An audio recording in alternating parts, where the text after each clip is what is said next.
Hello, everyone, and a massive warm welcome to The Good Tidings. This is the channel that empowers you to unlock your full potential every single day. I'm your host, Sarah. And I'm Alex. We are so thrilled to have you with us. Yeah. To our incredible community of subscribers, thank you for being here. And if this is your first time, get ready to reshape some possibilities with us. Make sure you hit that subscribe button because you are a valuable part of this conversation. All right, Alex. So today we are diving head first into the world of leadership. Okay. And I feel like we need to start by breaking a few myths. I'm ready. In fact, I'm going to lose followers for this, but here it goes. The biggest lie in the modern workplace is that relentless pressure, top-down authority, and a profits over people mindset creates peak performance. It's the old playbook, right? Right. That productivity springs from pressure and individual genius.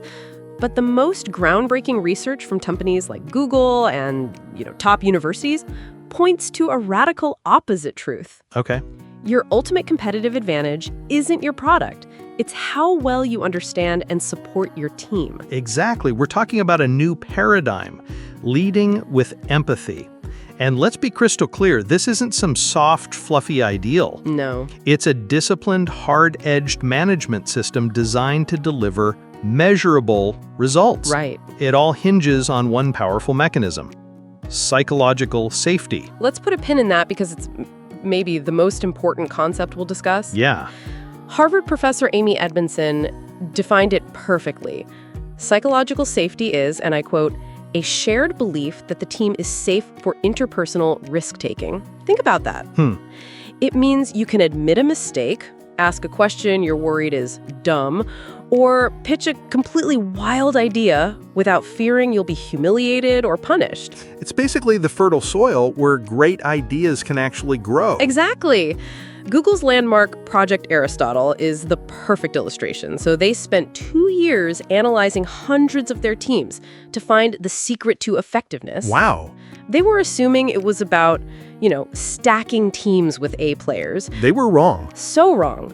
The number one predictor of a high-performing team was psychological safety. Right. It was more important than dependability, clear goals, or even how meaningful the work felt. And the most effective teams had 2 visible habits: equal conversational turn-taking, so no one dominated, and high social sensitivity, meaning they were skilled at tuning into each other's nonverbal cues and emotions. It's such a profound insight.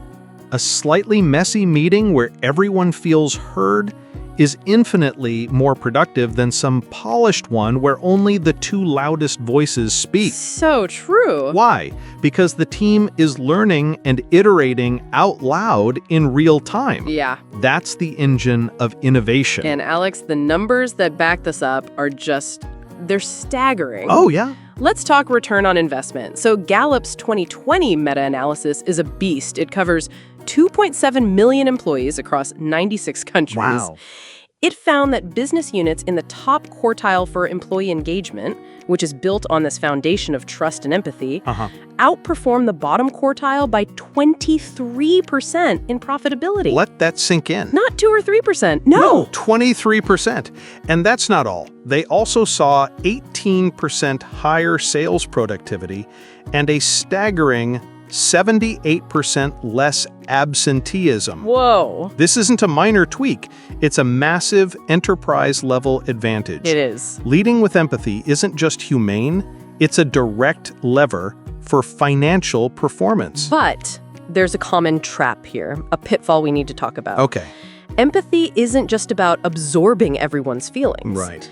Harvard Business Review warns about empathy fatigue. If you, as a leader, just become a sponge for your team's stress, you'll burn out and your judgment will be clouded. This is where the model gets really sophisticated. The solution is to pair empathy with compassion. Yes. The mantra is connect with empathy, but lead with compassion. So you use empathy to understand, I hear you, and I see why you're frustrated, but you use compassion to act.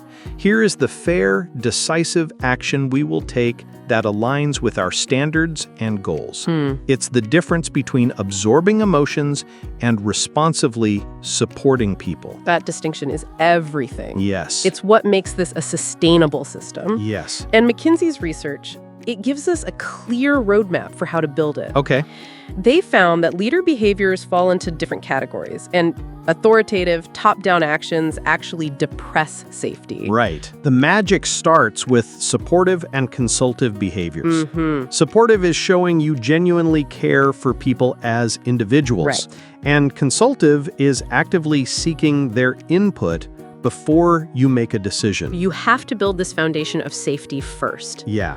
And only after that safety is established does challenging leadership actually work. Yes. Stretching goals and questioning assumptions, that only lifts performance when people feel safe. Okay. If you challenge a team that feels unsafe, you don't get innovation, you get silence. Yeah. It's like flooring the gas with the parking brake still on. So how does a leader start this tomorrow?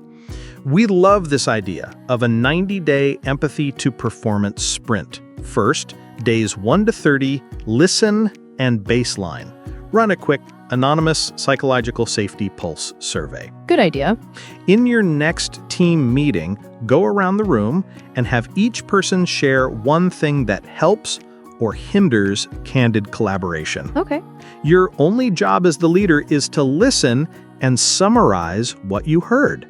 Then, days 31 to 60, embed routines. This is where you build habits. In your one-on-ones, add 2 questions. What feels risky to say right now? And what support would help you move faster? Ooh, I like that. Then, you actually go and remove those roadblocks for them. That's empathy in action. Finally, days 61 to 90, challenge on top of safety. Now you can raise the bar. Right. You could run a pre-mortem exercise where you ask everyone to name the risks that could cause a project to fail. You're using the safety you've built to fuel higher performance. This creates such a powerful feedback loop. Empathy builds safety. Right. Safety unlocks learning and candid debate. Yeah. And the data from Google, Gallup, and McKinsey all point to the same conclusion. In an economy where adaptability is the ultimate currency, empathy is no longer a nice-to-have.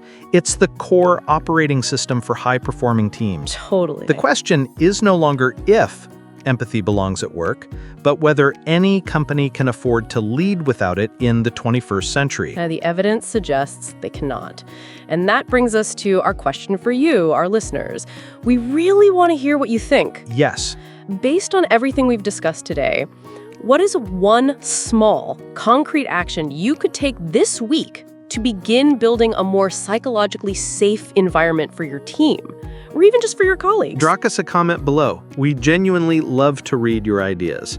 Thank you so much for following, subscribing, and being part of the Good Tidings. Into you. For more insight on this story and a full breakdown of the research, please visit our blog at www.quantumai.thegoodmorningdewpub.com.